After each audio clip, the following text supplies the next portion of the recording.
Привет, друзья! Первое видео прощания на канале ТСК. Мы действительно дождались, пока все обговорят в твиттерах, убедились в том, что в середине 26 года Tesla теряет две модели из 5 выпускаемых. Поэтому мы сегодня разберемся, как мы дожились до этого момента, как Tesla допустила то, что, снимая с производства две модели, о которых мечтают многие, кто сейчас ездит на разных других моделях Tesla, и какую следующую машину снимут с производства. Об этом сегодня поговорим. Итак, многие из вас могут напомнить, что это далеко не первая машина, которая была снята с производства, там Model S или Model X. До этого Tesla уже снимала с производства Roadster. Мы Roadster на этом канале показывали. Я очень уважаю тех дедов, которые покупали его когда-то давно и ностальгируют по этому поводу. Мое личное мнение, что это автомобиль, с которым Tesla сама на своем опыте убедилась, как плохо производить электромобиль из компонентов бензиновой машины. Сама по себе машина Roadster — это, наверное, какое-то важное начинание было когда-то давно, но, в общем-то, в мире она ни на что не повлияла. Это автомобиль, который вдохновил на создание следующего очень важного электромобиля, который важен не только для всего мира. Не только благодаря именно Model S появились такие машины, как и Porsche Taycan, и Lucid Air, и еще много-много других крутых электромобилей. Но эта машина важна конкретно для нашей компании, видите, вот на ней лого, потому что 10 лет назад, а в этом году мы будем праздновать свое десятилетие, мы не занимались другими машинами, кроме как Model S. То есть наш сервис можно было назвать Model S сервис. Других автомобилей просто не было. Если люди говорили Tesla, это было имя нарицательное Model S. Я ездил на Model S с номером Tesla. Настолько тогда это было что-то необычное, что надо было подписывать, что это за машина, потому что люди просто не понимали. Большинство было уверено, что под капотом V8 или как минимум V6. Model S для нашей компании — это что-то большее, чем просто машина. Это автомобиль, который нас познакомил с этим видом транспорта, привил нам вообще возможность ездить на батарейках, познакомил нас с различными формами взаимодействия с электромобилем, как с этим жить. И огромная рубрика на этом канале появилась именно благодаря той первой Model S. А сзади меня наш первый проект, второе видео на этом канале.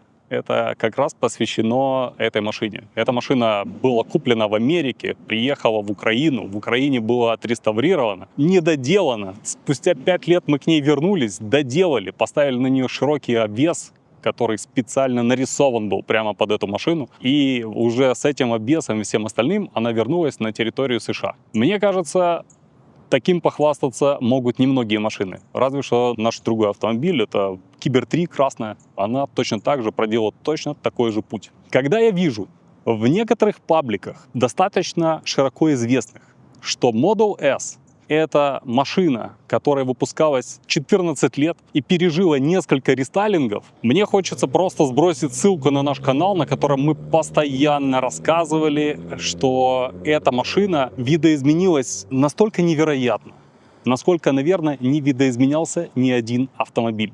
Потому что между этой машиной 2014 года, которой мы, кстати, поменяли всю переднюю морду, чтобы она стала 2018 годом, включая лонжероны, то есть это не пластики, а именно лонжероны, подрамник, двигатели, все здесь стоит от 2018 года. Но между этой машиной и 2021 годом не подходит ни одна деталь. Даже крышечки на зеркала, они другие. Об этом есть наши другие видео, и на этом мы останавливаться не будем. Я просто про то, что многие люди, глядя на Model S, до сих пор не понимают, что это за машина, что в ней менялось, и что, в общем-то, по большому счету, это как минимум 4 разных автомобиля. И самое большое изменение вот произошло с 2021 года. О всех остальных изменениях, вот здесь ссылка в описании, посмотрите, пожалуйста, «Эволюция Tesla». Я там подробно рассказываю про все версии именно Model S, и там чуть-чуть мы касаемся Model X. Давайте плавно перейдем к той машине, которую я хотел показать много времени. Все никак не было повода. И вот покажу я ее наконец-то в прощании. Это, конечно, не то, как мне хотелось, потому что это одна из лучших машин, в принципе, которые выпускал автопром когда-либо. То есть здесь 1020 лошадиных сил, Track Package, она разгоняется до 320 км в час, и она все это делает на одной передаче. Невероятно, но так можно.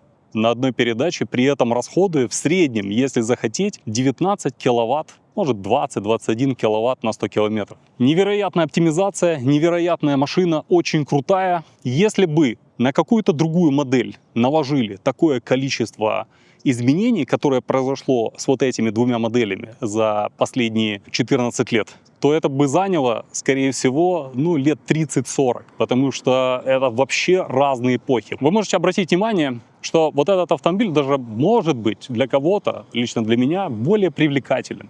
И вот в этом основная, наверное, проблема, потому что большая часть людей воспринимает новую машину, когда она меняется внешне. Этим пользовались немцы последние несколько десятилетий точно. Они просто меняли обложку и практически ничего не меняли в середине. Здесь Tesla совершила ошибку. Она поверила в то, что энтузиазма человечества хватит в том, чтобы разбираться и покупать какие-то вещи, даже несмотря на то, что они выглядят одинаково. И просчитались. Поэтому, выпустив последний рестайлинг, поменяв бампера уже на те, которые мы выпускали 5 лет назад, все равно за машиной не выстроилась очередь. Странно. Они вроде как добавили ambient, добавили интересный бампер в нравящемся мне дизайне. Но ничего не получилось. Именно потому, что люди, которые покупают эти машины по 100 тысяч, получают те же самые социальные поглаживания, как и люди, которые покупают таких лет машины за 1020-25, а иногда и за 14. 75D 16 года и этот прекрасный болид, разгоняющийся до 320 км в час, будут выглядеть абсолютно одинаково. И надо понять, а хотела ли Tesla изначально продавать этих машин много. Потому что Model S и Model X вместе было продано примерно 2-3% в разные годы. Статистика разнится от общего числа автомобилей Tesla. И выпускает их по-прежнему самая старая фабрика Tesla во Фримонте. Поэтому, даже если бы не поменяли дизайн, что-то супер еще сделали, что выстроилась очередь из глубоко ценящих дизайн автомобилей людей, в результате бы, я не думаю, что получилось бы продать этих машин больше, потому что фабрика вряд ли смогла бы делать их больше. И что стоило делать тогда, когда подошло время решить, а что дальше? Как бы я поступил? Раз у меня есть фабрика Фримонт, самая маленькая и старенькая, раз она может выпускать только ограниченное количество машин, уже на той фабрике собираются машины на платформе X, я бы все-таки выпустил Родстер на этой фабрике. Машину, у которой цена еще не скомпрометирована. Наклеить шильдик SpaceX. Просто не снижать цену, выпускать их лимитированным количеством, и чтобы это была такая жемчужинка, которая не зависит от колебаний рынка. Что если ты хочешь купить самый крутой суперкар по самой лучшей цене, то вот такая машина есть. Я бы сделал так. Но почему-то Tesla сделала так, как они сделали. Они выпустили последний рестайлинг, не назвав его Final Edition или как-то так. Можно было тоже еще надавить на какую-то историю с ностальгии, сделать так, чтобы эту машину купили все те, кто мечтали ее купить. Большое количество людей, которые ездят на тройках или на вайках, они хотят купить или S, или X в будущем, либо хотели. Но Tesla не автомобильная компания, и это надо понимать. И именно в этом заключается, наверное, еще одна причина, почему эта машина уходит. Потому что ни один бы бренд автомобильный не отрезал от себя тот автомобиль, который поменял ход истории. Они бы с помощью маркетинга выкачивали бы из этого много разных ностальгических крутых роликов, мотивирующих и так далее, и могли бы продавать эту машину за 280 тысяч долларов спокойно, так как это делает кто? Porsche со своим Taycan. 280 тысяч долларов стоит экстремально быстрый Taycan, который немножко быстрее, чем эта машина, но по-прежнему с коробкой передач из 2 передач. Технически Taycan, на мой взгляд, не превосходит эту машину абсолютно. Коробка передач в электромобиле на каждый день — это наказание. Длительной эксплуатации — это еще и финансовое наказание. Обязательно посмотрите наше видео, как мы чинили коробку передач Porsche Taycan, и вы поймете, что любая, даже маленькая DSG, даже на 2 передачи способна будет вам выклевать мозг. Tesla не автомобильная компания, поэтому они допиливали свои массовые продукты так, как могли. Model 3 и Model Y пришли к тому, что они очень плотно подобрались к Model S и Model X. Давайте еще раз покажем Model X. он там по-прежнему есть. Это еще одна машина, которую Tesla по большому счету плавно отодвинула шестиместной Model Y, которая выпускается на китайском рынке. И вот когда она будет выходить на рынок США, абсолютно непонятно, а какое рыночное предложение должен дать X, чтобы реально люди его покупали. Ну, очевидно, его надо оставить самую экстремальную версию. Но он по-прежнему выглядит как 2016 года Model X, потому что вместе с Model S Tesla сделала такую же ошибку и с этой машиной. Это абсолютно новая машина, которая выглядит как старая, и некоторые ее экземпляры продаются меньше 20 тысяч долларов сейчас на американском рынке, и вы, покупая за 100 тысяч машину, ездите условно на той же самой машине. Мы устаем от одного и того же. Это осознание ко мне, кстати, не сразу пришло. Там, не знаю, первых 5 лет я ездил на Model S, был счастлив, и мне казалось, что я могу ездить на этой машине практически вечно. Tesla допилила свои Model 3 и Model Y до того, что они вплотную подошли к экстремальным быстрым моделям и Model S, Model X. Шестиместная Model Y вполне может заменить X, а Model 3 Performance очень-очень сильно похож на как раз Plaid-версию. У него нет 1000 лошадиных сил, но подвеска очень плавная, мягкая. Едет он приятно, разгоняется он достаточно бодро. Значок у него сзади висит ровно такой же внешне, особенно сдалека, как на Plaid. И, в общем-то, возникает вопрос, если эта машина даже входит лучше в повороты, может быть, есть смысл купить тройку Performance и не париться по поводу Plaid. И теперь еще ремарка от меня, так как Model 3 и Model Y более массовые продукты и относились с ним более внимательно, потому что от этого зависит выживаемость компании, то, в общем-то, и сделаны они, на мой субъективный взгляд, немножко более складно. И ощущение от машины, как от таком цельном, жестком, нормальном продукте. Поэтому, потеряв эти две машины и 2% от продаж, я думаю, что Tesla только выиграет в целом. Запчастей надо держать меньше. Одна фабрика полностью освобождается. Tesla, напоминаю, не автомобильная компания, они делали роботов. Это два из них, просто те, которые более красивые, более дорогие и вряд ли будут прислуживать людям в такси. Поэтому, в общем-то, они и не сильно нужны. Так, ну что, давайте заглянем и напомним себе, что такое Model S Plaid Track Package, как это выглядит. Значит, вот так выглядит Track Mode. Track Mode доступен только с автомобилями с Track Package, с вот этими обалденными карбонокерамическими тормозами, которые спереди и сзади одинакового размера. Они уникальны тем, что им не нужна специальная температура для того, чтобы показывать хороший результат. Они не разогреваются, они тормозят на холодную отлично. По той причине, потому что в основном большую часть времени вы же не будете ими пользоваться. Вы будете пользоваться рекуперацией. Поэтому Tesla извернулась и придумала карбонокерамику, которой не нужна рабочая температура. И с которой вы будете ездить долго, пока вам не надоест. Если вы редко выезжаете на трек, эти колодки будут служить более 100 тысяч километров и могут служить еще больше. Настолько это крутая штука. На каком другом автомобиле с карбонокерамикой владельцы не обращают внимания на то, в каком состоянии колодки? Ну и в карбонокерамическом пакете идут специальные 20-е колеса. Эти 20-е колеса шире, чем 21-е, в них больше резины, но они 305-й ширины. То есть их не надо делать впавшими. Здесь вряд ли думали о том, чтобы машина проехала дальше. Здесь думали о том, чтобы машина проехала быстрее. Сидят они великолепно, выглядят отлично. И я вот это все вам показываю. И, конечно, грустно. Теперь больше ничего такого мы с вами не увидим. А может быть и увидим. Здесь зависит от того, насколько быстро Tesla выпустит нам Roadster. Давайте включим Drag Mode.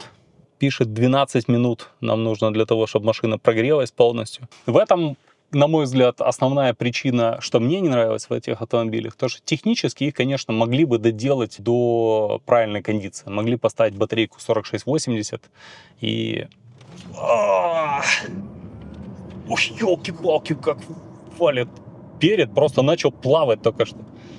Я такое недавно испытывал на Cybertruck. В результате последние годы у этой машины было странное подвешенное состояние. С одной стороны, Tesla не могла перегружать фабрику Fremont и выпускать их больше, а с другой стороны, и снимать с производства не хотелось. Но вот теперь есть уважительная причина, надо производить роботов. Фабрику Fremont под эту историю освобождают. Не вижу в этом ничего плохого, вижу только возможность задуматься у тех, кто так же, как мы, обслуживает автомобили Tesla. Вы готовы обслуживать роботов? Если да, тогда вам будущее будет улыбаться. Будущее как раз за роботами, за робототехникой, за вот этими всеми историями с автопилотом и так далее. Поэтому ваш опыт в автомобилях Tesla пригодится именно там. Что будет дальше с перформанс-автомобилями? Я думаю, мы увидим с вами 1 апреля. Я очень хочу попасть на презентацию. Подпишитесь на канал, чтобы увидеть первыми Roadster. Если даже не попаду, то обязательно это буду комментировать. Обязательно буду знать информации больше, чем кто-либо другой. Как, например, то, что Roadster будет выходить как раз на платформе Model S и Model X. Платформа остается жить. Я надеюсь, что ошибку такую, как с Model S и Model X, Tesla делать не будет. Она не будет продавать Roadster как можно дешевле, как можно дешевле, как можно дешевле. И потом вот эти последние модели, представьте, что Tesla продает с бесплатным суперчарджером. Вот сейчас я еду в машине, которая стоит, если сложить в конфигураторе все вместе, она будет стоить около 130 тысяч долларов с налогами. Покупая машину за 130 тысяч долларов, неужели человека волнует бесплатный суперчарджер? Ну вот насколько у Tesla из-за отсутствия маркетинга, насколько непонимание рынка, насколько непонимание клиента, который покупает такого рода автомобиль. Мы их покупаем для того, чтобы получать удовольствие, для того, чтобы она вот так вот стреляла, для того, чтобы мне не надо было выдавливать из себя улыбку. Я просто продаю педаль, надо, елки-палки, отключить этот режим LED. Продавил педаль, и улыбка сразу же появилась, понимаете? Вот почему мы покупаем эти машины. Точно не из-за того, чтобы ездить и заряжаться где-то бесплатно. И раз мы с вами откровенничаем, давайте сразу угадаем, какая следующая машина, возможно, у нас отколется от плотной грядки автомобилей Tesla. Ну, начнем с того, что грядка автомобилей Tesla, она уже не включает в себя 5 моделей. На самом деле, мы с вами говорили, что шестиместная Model Y базируется на новой платформе, у которой нет еще других автомобилей. Это что-то новое. Поэтому сама по себе Model Y, она уже состоит из нескольких подмоделей. У нее есть длинная версия, у нее есть обычная версия, у нее есть бомж-версия с абсолютно другой мордой, другими задними фонарями, другим наполнением салона. Если так по-честному, то из 5 моделей, которые у Tesla были, убрав 2 модели, у нее все равно остаются по-прежнему 5 моделей, потому что Model 3 и Model Y стандартная версия и плюс, наверное, еще длинная версия, это, наверное, даже не 5, а 6 моделей. Из них всех пока что выделяется одно явно слабое треугольное звено, которое сейчас бьет антирекорды продаж. Tesla, я не знаю, как будет решать эту ситуацию с тем, насколько плохо продается Cybertruck. Есть вероятность, что мы как раз увидим какие-то изменения в этой части. То есть, либо будет выпускаться еще дополнительные модели на платформе Cybertruck, потому что на нее потратили много денег и так далее. Но платформа сама по себе специфическая. Видео про одноразовую машину, мы об этом много говорили. И еще один момент, который может пойти Tesla, это, наоборот, сильно удешевить Cybertruck еще раз и подписать какие-то большие контракты на то, чтобы пляжные, коммунальные службы, еще кто-то просто покупали эти машины, заключали долгосрочные контракты, потом через 10 лет меняли батарейки на другие и дальше на них ездили, потому что кузов там практически вечный. Он не бьющийся, его достаточно тяжело ушатать и в салоне, и снаружи. Эта история работает со всеми нынешними автомобилями Tesla, кроме как раз S и X. S и X нету им применения в коммерческих парках. Разве что какой-то лимузин-сервис, но тоже с натяжкой. И на них можно возить пассажиров, но это, наверное, не их сильная сторона. Ждем, что будет происходить с Cybertruck'ом. Очень интересно, какой будет у нас Roadster. И, естественно, Optimus'ов тоже ждем. Возможно, они продолжат снимать эти прекрасные видео вместо меня в скором будущем. Но а так мы прощаемся с целой эпохой. Прощаемся с вами и увидимся в следующих видео. Расскажите, о какой еще другой машине хочется услышать вот такой вот огромный, длинный текст. Все, увидимся. Пока.